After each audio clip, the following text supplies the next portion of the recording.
ఈ 114 సర్గం ఉత్పత్తి ప్రకరణంలో 76వ శ్లోకమండి. పలువిధ చిత్ర విచిత్రములగు ప్రతిబింబములను గ్రహించుచున్నను, స్ఫటికకు వాని యందు ఆసక్తి లేనట్లు వ్యవహరించుచున్నను, నువ్వు ఆ కార్యములందు ఆసక్తి లేక రాగాదిరహితుడివై యుండుము అన్నారు కదండి ఇక్కడ. అలా ఉండాలి. స్ఫటికంలా అలా దేని యందు ఆసక్తి లేకుండా ఉండాలంటే ఎటువంటి ప్రయత్నం చేయాలి గురువు గారండి?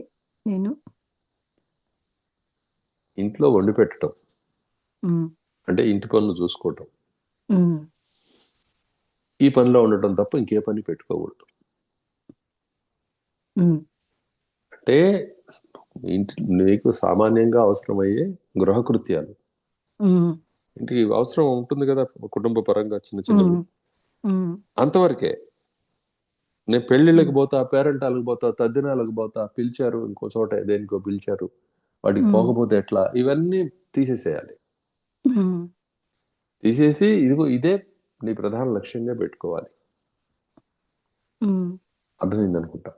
అర్థమైంది. అప్పుడు మెల్లగా నీకు అర్థం కావటం మొదలవుద్ది అసలు విషయం. నీకు వేరే పక్క చూపులు ఉన్నంతసేపు కూడా ఉండదు. నీకు తోడుకోడళ్లతోటి, ఆడపడుచులతోటి, నీ చుట్టుపట్ల వాళ్ళతోటి, అందరితోటి తెలియకుండానే ఒక పోటీ ఉంటుంది. తెలియకుండానే ఉంటుంది. సో ఇదంతా, ఈ దృశ్యమంతా నీ మనసులో ఉన్నంతసేపు కూడా ఆ లక్ష్యాలు నిన్ను కుదురుగా కూర్చోనివ్వు. గురుసేవలో కుదురు అనేది ముఖ్యం. కాబట్టి కుటుంబానికి ఎంత మినిమం అవసరమో కనీసపాటి నీ శ్రమ అంతవరకు దానికి అట్లా ఉంచి, అక్కడ కూడా అధికమైన రచన సాగించకుండా అలా ఉండాలి ఇలా ఉండాలని చెప్పి కోరుకుంటూ ఉండకుండా జరుగుతూ ఉంటుంది. ఈ స్థితి భగవంతుడు ప్రసాదించాడు చాలు అనుకొని,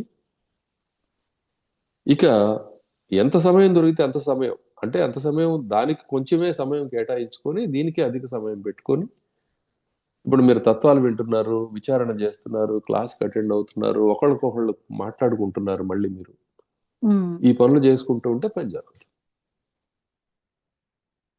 ఇప్పుడు నువ్వు అడిగే ఆ స్థితి లభ్యం అవుతుంది.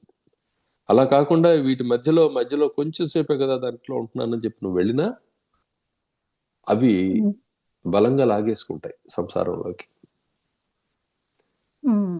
అది క్లియరా? అర్థమైంది గురుగారండి. యత్నములేకా ఫలమే లేదు, జ్ఞానములేకా ముక్తియు లేదు. యత్నములేకా ఫలమే లేదు, జ్ఞానములేకా ముక్తియు లేదు.